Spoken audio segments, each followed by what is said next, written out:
Minister is about to impose another job-killing, wage-cutting, price-hiking tax on Canadians, and she wants us to believe the latest fairy tale that somehow we'll all be better off if the Prime Minister just raises taxes again. We've heard this for 9 years. Let's take a look at the result. Canada is on track for the worst decline in living standards in 4 decades. 9 out of 10 middle-class families now pay more in income taxes, and Stats Canada says that Liberal policies since 2015 have cost Canadians $4,200 in lost wages per worker. They've made the middle class worse off with their last 8 budgets. Why should anyone believe that the 9th time is the charm? Yeah, for real.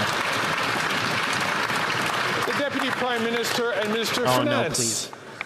Mr. Speaker, for the past 8 weeks, we have watched the unedifying spectacle of the Conservatives squiggling and squirming, deflecting and evading.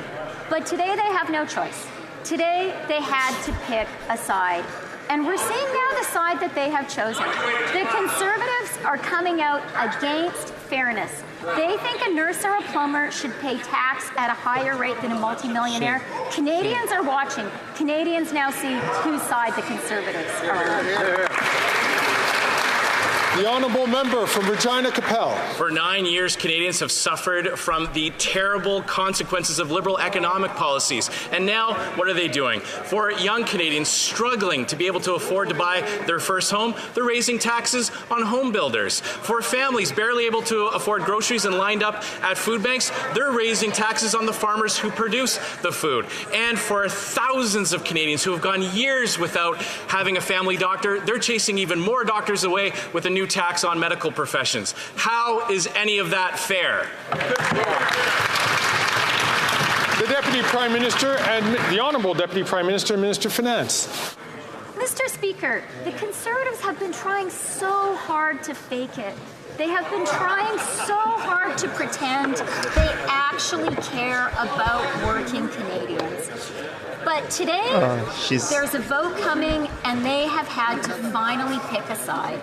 Today, every single member of this House is going to have to choose. Are you on the side of a nurse, a plumber, a teacher? Or are you on the side of a multimillionaire? And the Conservatives are very clear. They're against fairness. They're in favor of the wealthy lobbyists who advise them. The honourable member. She's laughable. She is. Canadians are finding that the harder that they work, the more they are punished. The incompetent finance minister wants people to believe that her job-killing taxes impacts only the very rich. It's doctors, it's farmers, it's small business owners, it's a restaurant that's been in the community and leases its building, it's tradespeople like plumbers and roofers who reinvest in their businesses and their equipment and eventually want to stop working. She's raising their taxes in the name of fairness because she spent all the money that she already took for them. How is any of that fair? The Honourable Deputy Prime Minister and Minister of Finance. Trudeau's already left. Mr. Speaker, one thing that is kind of astonishing is that after having been mute, or you might want to say gagged, for 8 weeks, the Conservatives have finally found some passion around this issue.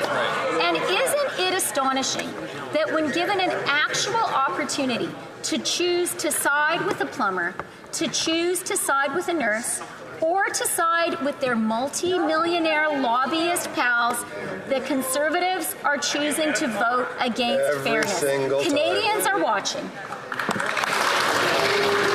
The honourable member from Thornhill. The answer again proves that the minister does not read her own briefing notes. When a small business owner retires and sells their assets, the minister wants to take a bigger piece of that because she couldn't control her own spending. Those are the people that the Liberals call rich. They're people like my own father. If he was alive today, he'd be left high and dry in his retirement years, the years where he needed those earnings the most. He started as a taxi driver in this country and went on to invest in a small business year after year in a personal corp because he didn't have a pension. How is any of that fair? Here, here.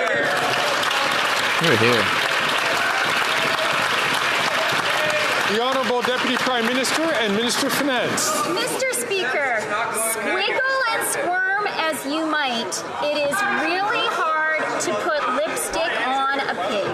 And that is exactly what the Conservatives are trying to do today. The Conservatives have found themselves unable when it really counted to side with working people. They have been unable to vote for fairness, to vote for the nurse, to vote for the plumber, and now they're evading responsibility for that choice. But we won't let them. We're in favor of fairness, and they are not.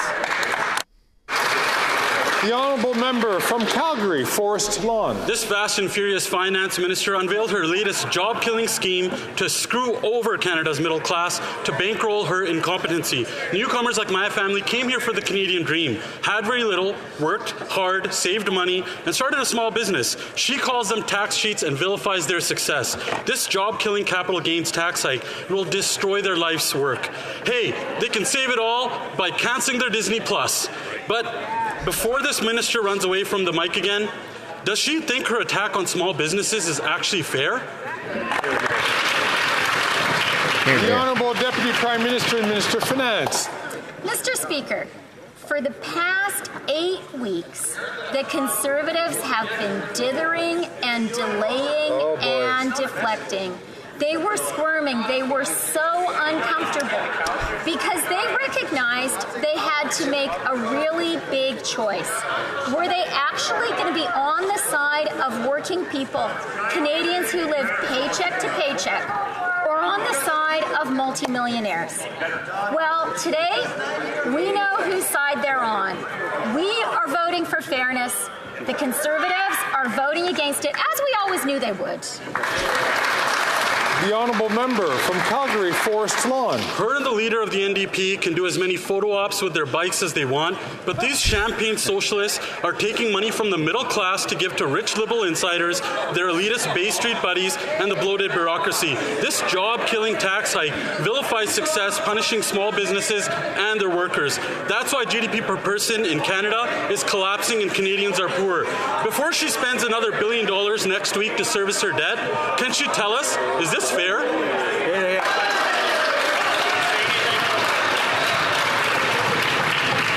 Yeah, $52 billion to service. All members on $1 all week. sides of the House to please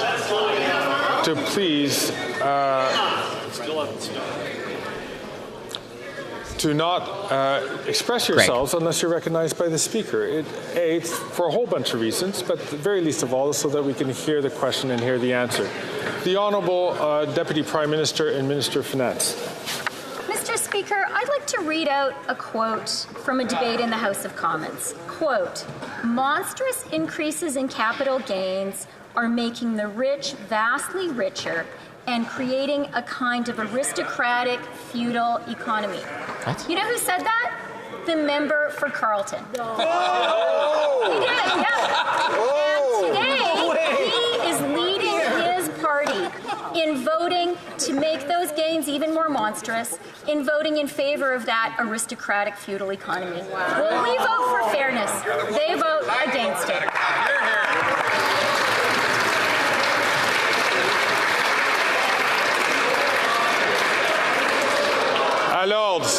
Order, please.